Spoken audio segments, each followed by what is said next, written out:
دنیا کر کے دیکھا، فکر عقبا کر کے دیکھ، چھوڑ کر اب ذکر سب کا، ذکر اللہ کر کے دیکھ۔ کون کس کے کام آیا، کون کس کا ہے بدل، کون کس کے کام آیا، کون کس کا ہے بدل، سب کو اپنا کر کے دیکھا، رب کو اپنا کر کے دیکھ۔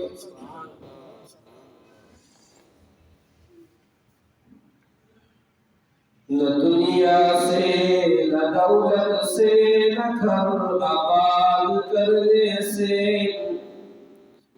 نہ دنیا سے نہ دولت سے نہ گھر آباد کرنے سے، تسلی دل کو ہوتی ہے خدا کو یاد کرنے سے۔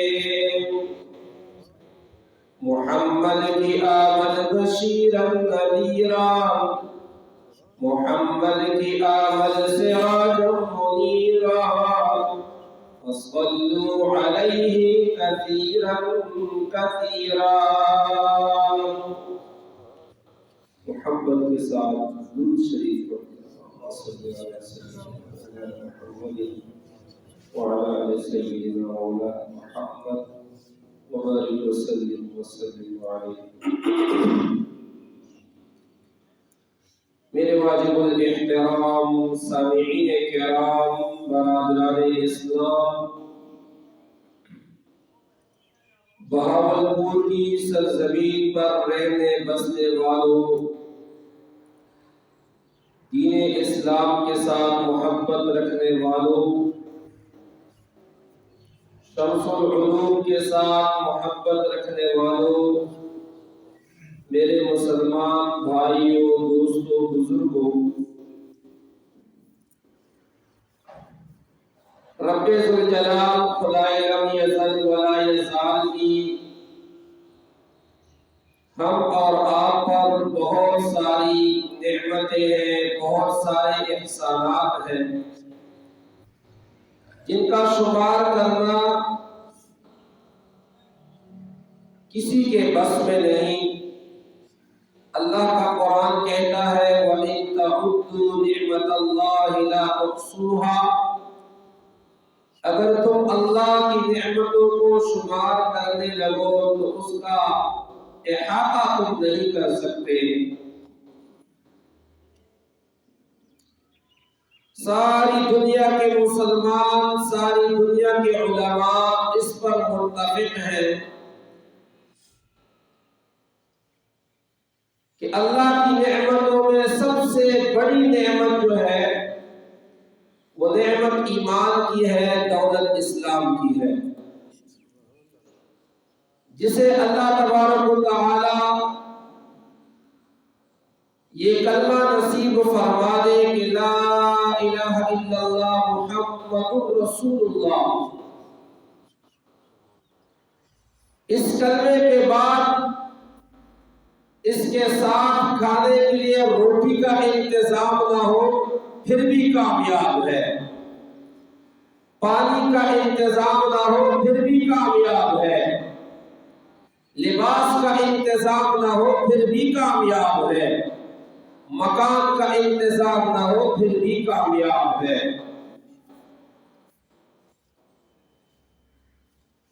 اس نعمت کی قدردانی قیامت کے ہولناک منظر میں ہر مسلمان کے ساتھ ہوگی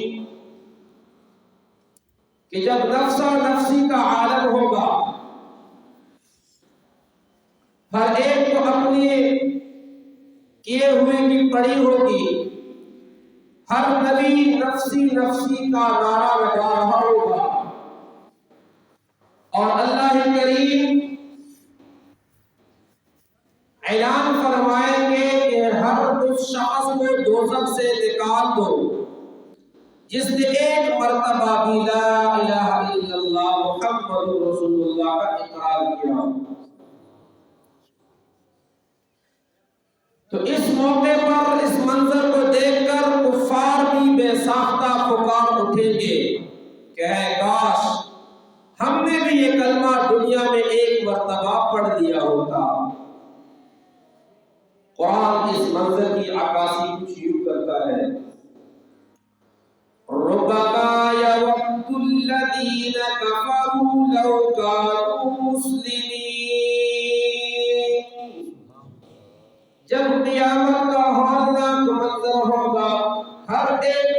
اپنی کیے ہوئے کی پڑی ہوگی، ہر نبی نفسی نفسی کا نعرہ لگا رہا ہوگا، اللہ تبارک و تعالی اعلان فرمائیں گے کہ ہر اس شخص کو دوزخ سے نکال دو جس کے دل میں ذرہ برابر ایمان ہو، جس نے دنیا میں ایک مرتبہ بھی لا الہ الا اللہ کا اقرار کیا ہو۔ تو کفار بھی بے ساختہ پکار اٹھیں گے، ہے کاش ہم بھی دنیا میں یہ کلمہ ایک مرتبہ پڑھ چکے ہوتے۔ اس وقت اس کلمے کی قدردانی کا علم ہوگا۔ آج ہمیں اس کی قدر نہیں ہے کہ مومن کی شان کیا ہونی چاہیے، مومن کیسا ہونا چاہیے۔ کلمہ تو پڑھ لیا، لیکن اب اس ایمان کا، اس کلمے کا تقاضا کیا ہے؟ لا الہ الا اللہ محمد رسول اللہ، یہ صرف الفاظ نہیں ہیں بلکہ اس کلمے کا ایک مطالبہ ہے۔ وہ مطالبہ کیا ہے؟ لا الہ الا اللہ شرک کی نفی ہے، محمد رسول اللہ سنت کو رواج دو، بدعات کو چھوڑو، رسومات کو چھوڑو۔ لا الہ الا اللہ عقیدے کو درست کرو، محمد رسول اللہ عمل کو درست کرو۔ ایک نام ہے اسلام، دوسرا نام ہے ایمان۔ ایمان، اسلام، مومن، مسلم۔ ایمان کا تعلق دل سے ہے، اسلام کا تعلق اعمال سے ہے، اعضاء اور جوارح سے ہے۔ بالفاظ دیگر اعتقاد باطنیہ کا نام ایمان ہے، اعتقاد ظاہریہ کا نام اسلام ہے۔ ہمارا باطن، ہمارا دل، ہمارا عقیدہ یہ ہونا چاہیے کہ مشکل کشا کون ہے؟ اللہ۔ حاجت روا کون ہے؟ شفا دینے والا کون ہے؟ زندہ کرنے والا، پیدا کرنے والا کون ہے؟ مارنے والا کون ہے؟ مشکلات کو حل کرنے والا کون ہے؟ پریشانیوں کو دور کرنے والا کون ہے؟ اللہ۔ بگڑی بنانے والا کون ہے؟ اللہ۔ ناممکن کو ممکن بنانے والا کون ہے؟ اللہ۔ ساری چیزوں پر، پوری کائنات کے ذرے ذرے پر اللہ کا قبضہ ہے۔ وَمَا تَسْقُطُ مِن وَرَقَةٍ إِلَّا يَعْلَمُهَا، جو پتا بھی درخت سے گرتا ہے میرے اللہ کے علم سے گرتا ہے، میرے اللہ کی اجازت سے گرتا ہے۔ اللہ تبارک و تعالی صفات میں بھی اکمل ہے، ہمیشہ سے ہے، ہمیشہ رہیں گے۔ صفات بھی ہمیشہ، ذات بھی ہمیشہ۔ وہ قائم بلا ابتدا ہے، وہ دائم بلا انتہا ہے۔ قائم ایسا جس کی کوئی ابتدا نہیں، دائم ایسا جس کی کوئی انتہا نہیں۔ تو میرے بھائیوں، دوستوں، بزرگوں، لا الہ الا اللہ محمد رسول اللہ یہ اللہ کے ساتھ ایک عہد ہے، ایک اقرار ہے کہ یا ربا، میں تیرے سوا نہ کسی کی عبادت کروں گا، نہ کسی سے مدد مانگوں گا۔ وَإِذَا اسْتَعَنْتَ فَاسْتَعِنْ بِاللَّهِ وَإِذَا سَأَلْتَ فَاسْأَلِ اللَّهِ، جب تو سوال کرے تو اللہ سے مانگ، جب تو مدد مانگے تو اللہ سے مانگ۔ ایاک نعبد و ایاک نستعین، روزانہ نماز میں ہم بار بار اس کا اقرار کرتے ہیں، تکرار کرتے ہیں کہ ہم عبادت بھی ربا تیری کرتے ہیں، ماتھا بھی تیرے سامنے ٹھیکتے ہیں۔ ایک بزرگ کا قول ہے، ایک بزرگ کا قول ہے، بڑا عجیب قول ہے۔ فرماتے ہیں وہ در در نہیں جس در پر وہ در وہ سر نہیں جو ہر در پہ جھکے، وہ سر نہیں جو ہر در پہ جھکے، وہ سر نہیں جو ہر در پہ جھکے، وہ تو سر ہے ہی نہیں جو پیروں سے بھی مانگتا ہے، مردوں سے بھی مانگتا ہے، بلکہ دینے والا کون ہے؟ اللہ ہے۔ بزرگوں کو ماننا چاہیے، ولیوں کو ماننا چاہیے، ان کی کرامت حق ہیں، لیکن وہ کسی کو دے نہیں سکتے۔ اللہ کا قرآن کہتا ہے ان الذين تدعون من دون الله لن يخلقوا ذبابا ولو اجتمعوا له وإن يسلبهم الذباب شيئا لا يستنقذوه منه ضعف الطالب والمطلوب۔ یہ جتنے معبودان باطلہ ہیں یہ سب کے سب اتنے کمزور ہیں کہ ایک مکھی کو بھی پیدا نہیں کر سکتے۔ اگرچہ یہ سارے معبودان باطلہ مل کر جمع ہو جائیں پھر بھی ایک مکھی پیدا نہیں کر سکتے۔ مکھی پیدا کرنی تو دور کی بات، اگر کوئی مکھی ان سے کوئی چیز کوئی ذرہ اپنی معصوم پتلی ٹانگوں میں لے کر اڑ جائے، یہ بیچارے اتنے کمزور ہیں کہ اس سے وہ چھینا ہوا ذرہ بھی واپس نہیں لے سکتے۔ اور یہ ان کی کمزوری کی بین دلیل ہے، اور صرف یہ نہیں کہ یہی کمزور ہے بلکہ طالب بھی کمزور ہے، مطلوب بھی کمزور ہے، یہ معبودان باطلہ بھی کمزور ہے اور یہ مکھی بھی کمزور ہے۔ تو آج ہر ایک یہ دعویٰ کرتا ہے کہ میں مسلمان ہوں، میں ایماندار ہوں، میں مومن ہوں۔ قرآن نے کسے مومن کہا؟ آئیے قرآن سے پوچھتے ہیں کہ قرآن مومن کسے کہتا ہے؟ اللہ کا قرآن کہتا ہے انما المؤمنون الذين اذا ذكر الله وجلت قلوبهم واذا تليت عليهم آياته زادتهم ایمانا وعلى ربهم يتوكلون الذين يقيمون الصلاة ومما رزقناهم ينفقون۔ قرآن نے مومن کی 5 صفات بیان فرمائی کہ مومن ہوگا تو کیسا ہوگا۔ ایک ترازو قائم کرے اور ان صفات کو ترازو کے ایک پلڑے میں رکھے اور اپنے آپ کو دوسرے پلڑے میں رکھے اور پھر ان صفات میں اپنے آپ کو پرکھے کہ واقعی یہ صفات مجھ میں ہے یا نہیں ہے، اگر ہے تو الحمدللہ، اگر نہیں ہے تو پیدا کرنے کی کوشش کی جائے۔ آج سے مومن کی پہلی صفت کیا ہے؟ انما المؤمنون الذين اذا ذكر الله وجلت قلوبهم۔ مؤمنین تو صرف اور صرف وہی ہیں جب اللہ کا ذکر کیا جائے گا، اللہ کی طاقتوں کو بیان کیا جائے گا، اللہ کی قدرتوں کو بیان کیا جائے گا، اللہ کی قدرت کے نمونے کرشمے بیان کیے جائیں گے۔ وجلت قلوبهم، تو ان کے دل لرز اٹھیں گے خشیت خداوندی سے، ان کے دل میں خوف خدا طاری ہو جائے گا۔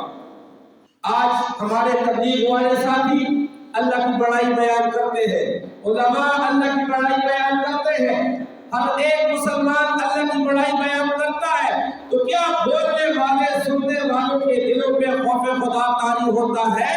مفتی اعجاز کا دعویٰ ہے کہ طاری نہیں ہوتا، خوف خدا ہمارے دلوں پہ نہیں آتا۔ کیوں؟ کیونکہ اگر خوف خدا ہوگا تو کوئی انسان گناہ نہیں کرے گا، لیکن آج ہم دیکھتے ہیں کہ لوگ مسلمان کلمہ گو ایماندار یہ بھی گناہوں میں مبتلا ہے، مشغول ہے۔ کیونکہ اگر کوئی گناہ کرتا ہے تو 2 عقیدوں میں سے ایک عقیدہ ضرور ہوگا، ایک یا تو اس کا یہ عقیدہ ہوگا کہ اللہ مجھے نہیں دیکھ رہا، یا پھر اس کا یہ عقیدہ ہوگا کہ اللہ مجھے دیکھ رہا ہے۔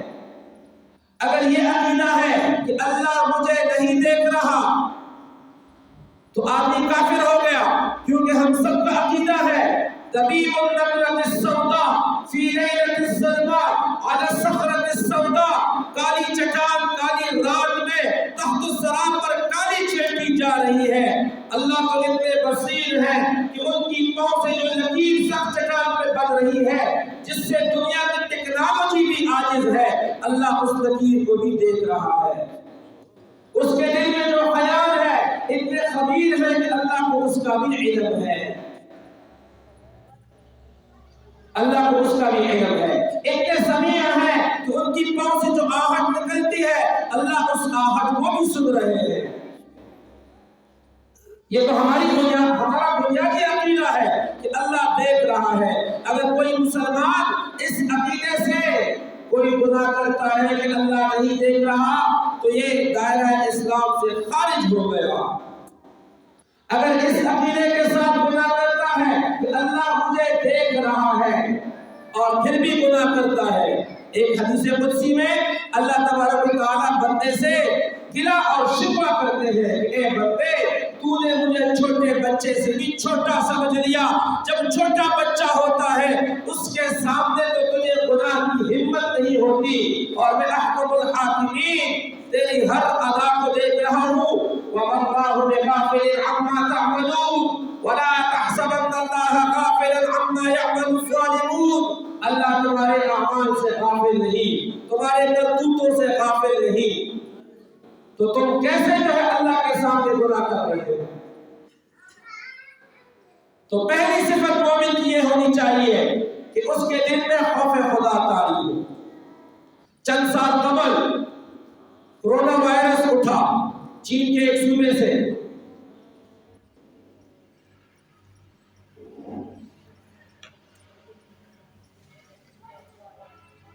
ہر جگہ یہ پیغام پہنچا، لوگوں خبردار ہو جاؤ، کورونا وائرس آ گیا ہے، نکل پڑا ہے۔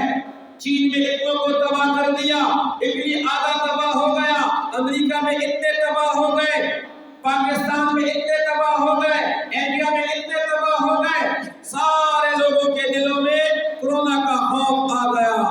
کورونا کی طاقت کو سنا، کورونا کی سختی کو سنا، سب کے دلوں میں کورونا کا خوف آ گیا۔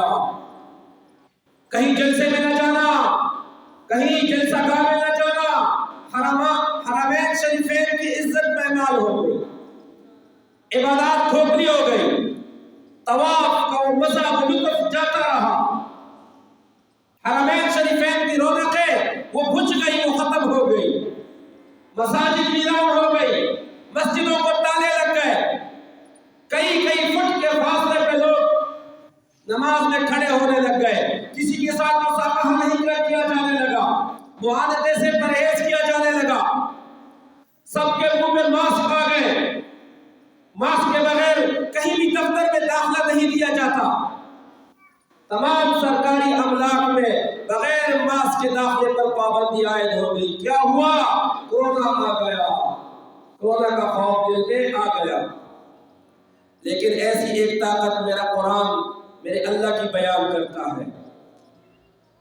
1400 سال سے اللہ کا قرآن اللہ کی طاقتوں کو بیان کر رہا ہے۔ فَكُلًّا أَخَذْنَا بِذَنبِهِ فَمِنْهُمْ مَنْ أَرْسَلْنَا عَلَيْهِ حَاصِبًا وَمِنْهُمْ مَنْ أَخَذَتْهُ الصَّيْحَةُ وَمِنْهُمْ مَنْ خَسَفْنَا بِهِ الْأَرْضَ وَمِنْهُمْ مَنْ أَغْرَقْنَا۔ جیسے کورونا کی طاقتوں کا بیان ہمارے کانوں میں پہنچا، چند سال قبل کورونا کا خوف دل میں اتر گیا ہے، کیا کرے 1400 سال سے اللہ کا قرآن پکار کے اللہ کی طاقت کو بیان کر رہا ہے۔ فَكُلًّا أَخَذْنَا بِذَنبِهِ، ہر ایک کو اللہ نے اپنے گناہوں کی بدولت پکڑا جھکڑا۔ وَمِنْهُمْ مَنْ أَرْسَلْنَا عَلَيْهِ حَاصِبًا، بعض کو بارش سرسر کی وجہ سے، تو تیز ہواؤں کی وجہ سے تباہ و برباد کر دیا، جیسے قوم عاد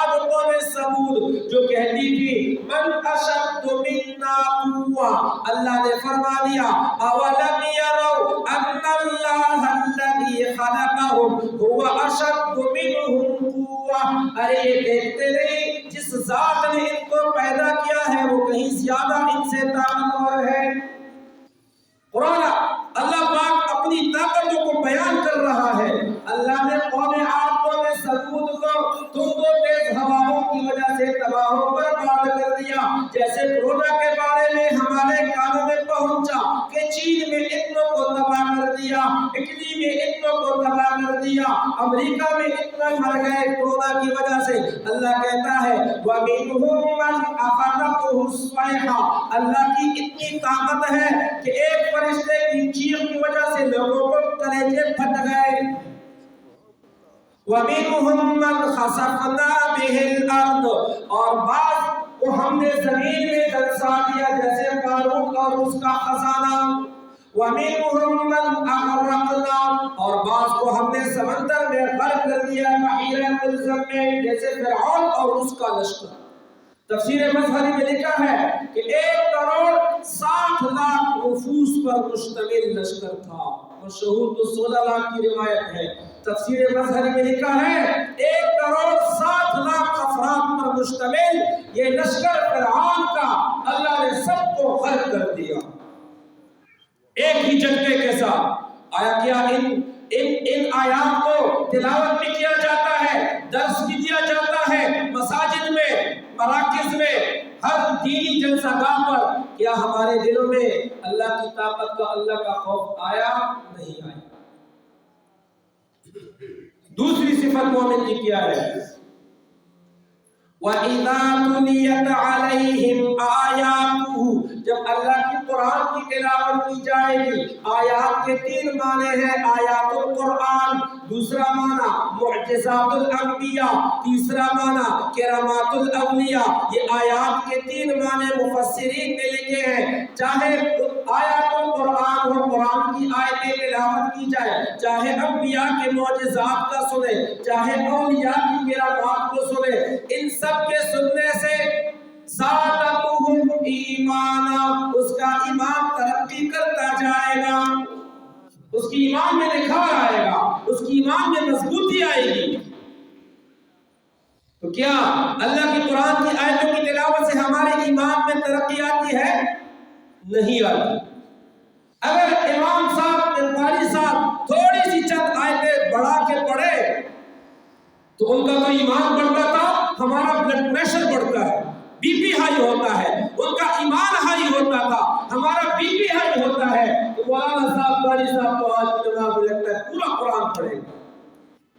وہ نجاشی بادشاہ تھا، حبشہ کا دربار تھا، نجاشی کا دربار تھا۔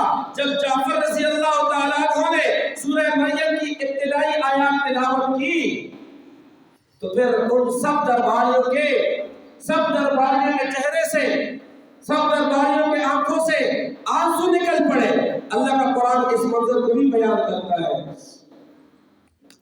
وَإِذَا سَمِعُوا مَا أُنزِلَ إِلَى الرَّسُولِ تَرَىٰ أَعْيُنَهُمْ تَفِيضُ مِنَ الدَّمْعِ مِمَّا عَرَفُوا مِنَ الْحَقِّ، جب انہوں نے سنا اس کلام کو جو رسول صلی اللہ علیہ وسلم کی طرف نازل کیا گیا تو تو نے دیکھا کہ ان کی آنکھوں سے آنسو کی لڑیاں جاری تھی، کیونکہ انہوں نے حق کو جان لیا تھا، حق کو جان لیا تھا۔ تو آج ہمارا ایمان اللہ کی قرآن کی آیتوں سے بڑھتا ہے کہ نہیں؟ اگر بڑھتا ہے تو یہ مومن کی دوسری صفت آپ میں اور مجھ میں موجود ہے۔ تیسری صفت وَعَلَىٰ رَبِّهِمْ يَتَوَكَّلُونَ، مومن کی تیسری صفت یہ ہے کہ وہ اللہ پہ توکل کرنے والا ہوگا، اعتماد کرنے والا، بھروسہ کرنے والا ہوگا۔ مَا تَحْتَ الْأَسْبَابِ، اللہ پر بھروسہ کرنا، دوائی استعمال کرو، بھروسہ اللہ پر رکھو، شفا کون دے گا؟ وَإِذَا مَرِضْتُ فَهُوَ يَشْفِينِ، جب میں بیمار ہوتا ہوں تو شفا کون دیتا ہے؟ اللہ۔ جب بھوک لگتی ہے تو بھوک کون مٹاتا ہے؟ اللہ۔ جب پیاس لگتی ہے تو پیاس کون بجھاتا ہے؟ اللہ۔ تو اللہ میں توکل ہو، اللہ پہ بھروسہ ہو۔ چوتھی صفت مومن کی الذین یقیمون الصلاۃ، مومن کی چوتھی صفت یہ ہے کہ وہ نمازوں کو قائم کرنے والے ہوں گے، پڑھنے والے نہیں، قائم کرنے والے ہوں گے۔ قائم کرنا اور چیز ہے، پڑھنا اور چیز ہے۔ قائم کرنا کسے کہتے ہیں؟ 700 مرتبہ اللہ نے نماز کے قائم کرنے کا حکم قرآن میں دیا ہے، تقریباً 700 مرتبہ۔ ہر جگہ اقیم الصلاۃ، اقام الصلاۃ، اقام الصلاۃ، اقام الصلاۃ، نماز نماز نماز، قائم کرو نماز، قائم کرو نماز، قائم کرو۔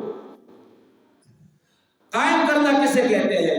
5 وقت جو نماز پڑھے گا، مسجد میں آ کے پڑھے گا، پڑھے گے انشاءاللہ، باجماعت پڑھے گا، پڑھے گے انشاءاللہ، تکبیر اولیٰ کے ساتھ پڑھے گا، پڑھے گے انشاءاللہ، تمام فرائض کی، واجبات کی، آداب کی، مستحبات کی رعایت رکھتے ہوئے پڑھے گا، تو یہ نماز کو قائم کر رہا ہے۔ اور اگر کوئی ایک نماز جماعت کے ساتھ ایک مسجد میں، ایک اپنی دکان پر، ایک کھیتوں میں، ایک گھر میں، یہ پڑھ تو رہا ہے نماز لیکن قائم نہیں کر رہا، اللہ کا مطالبہ کیا ہے، مومن کی صفت کیا ہے، وہ نماز کو کیا کرتے ہیں؟ قائم کرتے ہیں۔ میرے نبی نے، ہم سب کے نبی نے، ساری کائنات کے نبی نے، امام الانبیاء صلی اللہ علیہ وسلم نے دنیا سے رخصت ہوتے وقت، جاتے وقت امت کو کیا نصیحت کی؟ نماز کی نصیحت کی، وصیت کی، الصلاۃ الصلاۃ الصلاۃ، نماز کبھی نہ چھوڑنا، نماز نماز نماز، کسی حال میں نماز معاف نہیں۔ آج ایک جوان اپنے باپ کی وصیت پہ تو عمل کرتا ہے، لیکن میرے اور آپ نے کہ نبی نے جو وصیت فرمائی نماز کی، اس کے پر ہچے اڑا دیے ہیں۔ علامہ اقبال کہتا ہے بستر سے اٹھ کر مسجد تک تو جا نہیں سکتے، تمنا ہے کہ قبر سے اٹھ کر جنت میں جائیں گے۔ جنت کوئی خالہ جی کا گھر نہیں، جب چاہے وہاں جاؤ، جب چاہے نکل آؤ۔ ہاں ہاں، نماز قائم کرے، نماز قائم کرے، جو نماز قائم کرے گا تو یہ اس میں چوتھی صفت آ گئی، 5ویں صفت وَمِمَّا رَزَقْنَاهُمْ يُنْفِقُونَ، اور جو کچھ ہم نے ان کو دیا ہے وہ خرچ کرنے والے ہوں گے۔ یہ مومن کی 5ویں صفت ہے۔ اللہ نے مال دیا ہے، صدقات واجبہ یعنی زکوٰۃ، صدقات نافلہ یعنی خیرات، صدقہ وغیرہ، یہ بھی ادا کریں گے۔ مومن کی یہ شان ہونی چاہیے کہ اللہ کے دیے ہوئے رزق میں سے اللہ کا حصہ نکالا کرے۔ اللہ کا حصہ، اللہ تو مستغنی ہے، اللہ تو غنی ہے، اللہ تو سمد ہے۔ اللہ کے حصے کا کیا معنی؟ جہاں جہاں دین کے مراکز قائم ہے، اللہ کو یاد کرنے کی جگہ قائم ہے، مسجد ہو گیا، مدرسہ ہو گیا، مرکز ہو گیا، جتنے طبقات ہیں ان تمام طبقات پر دینی شعبہ جات پر خرچ کرنے والے، یہ اللہ کی گویا کی اللہ کا حصہ ہے، گویا کہ یہ اللہ کی مدد کر رہے ہیں، گویا کہ یہ اپنی آخرت بنا رہے ہیں۔ یہ 5 صفات جن میں ہوں گی۔ جب اللہ کا ذکر کیا جائے تو خوف خدا طاری ہو، جب قرآن کی آیتوں کو تلاوت کیا جائے تو ایمان ترقی کرتا جائے، اللہ پہ اعتماد توکل بھروسہ کرے، نمازوں کو قائم کرے اور صدقات اور زکوٰۃ بھی احتیاط بھی کرتا رہے۔ یہ 5 صفات جن میں ہوں گی، اللہ کا قرآن ان کو حق مومنین کی اور سچے مومن ہونے کی بشارت دیتا ہے، سرٹیفکیٹ دیتا ہے۔ اولئک هم المؤمنون حقا، یہی سچے مومنین ہیں، یہی سچے مومنین ہیں۔ اور سونے پہ سہاگا کیا ہے؟ لَهُمْ دَرَجَاتٌ عِنْدَ رَبِّهِمْ، اللہ کے ہاں ان کے بڑے بڑے درجے ہیں۔ اور کیا ہے؟ وَمَغْفِرَةٌ، اور مغفرت کا تاج بھی ان کے سر پہ سجایا جائے گا۔ وَرِزْقٌ كَرِيمٌ، اور پاکیزہ رزق بھی عطا کیا جائے گا، جن میں یہ 5 صفات ہوں گی۔ تو میں نے آپ کے سامنے ابتدا سے ایمان اور اسلام کے عنوان پر بات شروع کی۔ اسلام کسے کہتے ہیں؟ اسلام کا معنی کیا ہے؟ اسلام کا معنی ہے احساس۔ توجہ رکھنا، میری باتیں آخری اختتام پر ہیں۔ اسلام کا معنی ہے احساس، ہر ایک کے ساتھ دوسرے کا احساس ہو، مقتدیوں کے ساتھ امام کا احساس، خاوند کے ساتھ بیوی کا احساس، بیوی کے ساتھ خاوند کا احساس، بادشاہ کے ساتھ رعایا کا احساس، رعایا کے ساتھ اپنے بادشاہ کا، اپنے ملک کا احساس، ہر ایک انسان کے ساتھ انسان کا احساس پیدا ہو جائے۔ خلیفہ مقتدر باللہ کے زمانے میں ایک عالم تھا مولانا ابراہیم حربی، ایک سبزی فروش دکان پر جاتے ہیں، سبزی خریدی، جب پیسے دیے تو اس پیسوں میں سے ایک آنا کم ہو گیا۔ میری بات کو سمجھ رہے ہیں انشاءاللہ؟ ایک آنا کم رہ گیا۔ وہ مالک کی دکان نے اپنے منشی سے کہا کہ یہ ایک آنا مولانا صاحب کے بقائے میں رجسٹر میں کھاتے میں لکھ دو۔ مولانا صاحب نے سوچا کہ مجھے بڑا غصہ آیا میرے دماغ میں کہ اللہ تجھے ہدایت دے، میں تو تمہارا پیش امام ہوں، میں تو تمہارا پیش امام ہوں، تمہارے جنازے، تمہارے نکاح، تمہارے نمازیں سب میں پڑھاتا ہوں، ایک آنا تم معاف نہیں کر سکتا تھا؟ تو کہا اسی گرما گرمی میں جانے لگا۔ دکاندار نے کہا کہ کہاں چلتی ہے مولانا صاحب، کوئی ایمان افروز واقعہ تو سناتے جاؤ۔ تو مولانا ابراہیم حربی کہتے ہیں کہ میں نے سوچا ٹھیک ہے ایسا ایمان افروز واقعہ سناؤں گا کہ ایک آنا کھاتے سے انشاءاللہ مٹا کے رکھوں۔ تو کہا کہ سنو دکاندار صاحب، مالک صاحب، حضرت حسن رضی اللہ تعالیٰ عنہ ایک باغ پر سے گزر رہے، باغ میں ایک غلام باغ کی خدمت رکھوالی کر رہا، بڑی محبت سے مجھے بڑا پسند آیا۔ ایک بچہ آیا، چند روٹیاں دی، اسی دوران ایک کتا آیا اور وہ غلام نے ساری روٹیاں کتے کے سامنے ڈال دی، غلام بیچارہ بھوکا رہ گیا۔ حضرت حسن رضی اللہ نے غلام سے پوچھا کہ یہی تیرا رزق تھا آج کے دن کا، تو نے ساری روٹیاں کتے کو کھلا دی، خود بھوکا رہ گیا، یہ کیوں؟ تو کیا کہا اس غلام نے کہ میں نے تیرے نانا صلی اللہ علیہ وسلم سے یہ سنا ہے کہ جو کوئی کسی کے پاس کوئی امید لے کر آئے اور وہ شخص اس کی امید کو پورا کر دے، کل قیامت کے دن جب وہ سب محتاج ہوں گے اللہ اس کی امیدوں کو پورا فرمائے گا۔ اگر وہ اس کی امید کو پورا نہ کرے، توڑ دے، تو کل قیامت کے دن اللہ اس کی امیدوں کو بھی توڑ دے گا۔ امام حسن رضی اللہ تعالیٰ عنہ، ہمارے اس علاقے میں کتے کہیں نہیں ہیں، یہ کتا کہیں دور پردیش سے، دوسری گاؤں سے، علاقے سے یہاں آیا ہے اور مجھ سے روٹی کی امید لے کر آیا ہے۔ تو میں نے تیرے نانا صلی اللہ علیہ وسلم کی اس روایت پر عمل کرنے کے لیے یہ ساری روٹیاں جو ہے کتے کے سامنے رکھ دی، تاکہ میں کل قیامت کے دن اللہ سے اپنی امیدوں کے پورا کرنے کا مستحق بن جاؤں اور حضور کی اس حدیث پر عمل کرنے والا بن جاؤں۔ ہمارے اس علاقے میں کتے نہیں ہیں، یہ کتا کہیں دور سے آیا ہے۔ اس کے ساتھ کتے کا احساس تھا۔ اسلام کا معنی ہم نے کیا احساس۔ اس کے ساتھ کتے کا، جانور کا احساس تھا، ارذل المخلوقات کا احساس تھا۔ تو امام حسن رضی اللہ نے، اب یہ ابراہیم حربی رحمہ اللہ، مولانا ابراہیم حربی اس مالک کے قصہ سنا رہے ہیں، یہ روایت سنا رہے ہیں۔ امام حسن رضی اللہ اس مالک کے پاس گیا، غلام کے مالک کو خریدا، باغ کو خریدا، واپس آیا، کہا غلام ہے تجھے آزاد کر دیا، تجھے میں نے خرید کر آزاد کر دیا اور یہ باغ بھی تیرے نام کر دیا، جا تو کیا یاد رکھے گا؟ اس نے کہا اچھا تو نے اتنا کمال کیا، اتنا احسان کیا، اب میرا بھی اعلان سن، میں نے یہ سارا باغ مدینہ منورہ کے غرباء کے لیے وقف کر دیا، یہ ان پر تقسیم کر دیا جائے۔ جب دکاندار نے مالک نے یہ سنا نا تو منشی سے کہا فلاں منشی یہ مولانا صاحب کھاتے سے کھانا جو ہے یہ مٹا ہو. کہ ایسے لوگ بھی گزرے ہیں کہ وہ سارے کے سارا باغ جو ہے وقف کر دیتے تھے اللہ کی رضا کے لیے, اور میں ایک آنا جو ہے معاف نہیں کر سکتا, بخش نہیں سکتا. تو جب ان لوگوں کے پاس دور سے کتے آتے تھے تو وہ ان کو نا امید واپس نہیں کرتے تھے. آپ کے پاس تو مفتی اعجاز خیبر پختونخوا سے 10 11 12 گھنٹے کا سفر کر کے آیا ہے ایک امید لے کر. امید تو اللہ کی ذات سے ہے, لیکن دنیا دار الاسباب ہے.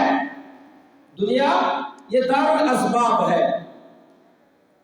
اسباب کے بغیر انسان دنیا میں وقت نہیں گزار سکتا. اسباب ضروری ہیں, اسباب ہر انسان اختیار کرتا ہے. تو اسی سلسلے میں اللہ کریم شاہ صاحب کو اجر عظیم عطا فرمائے کہ کل پرسوں جو ہے ان کی چادر پوشی کا پروگرام بھی ہے, تو اس میں بھی مجھے شاہ صاحب نے دعوت دی, اور میں نے کہا ٹھیک ہے ہمارے شرکت کر لیں گے, لیکن ہمارا مدرسہ ہے, آپ لوگوں کے تھوڑے سے عطیات صدقات وغیرہ ہمارے مدرسے میں لگ جائیں. مدرسے میں ابھی بھی تعمیر کا کام شروع ہے,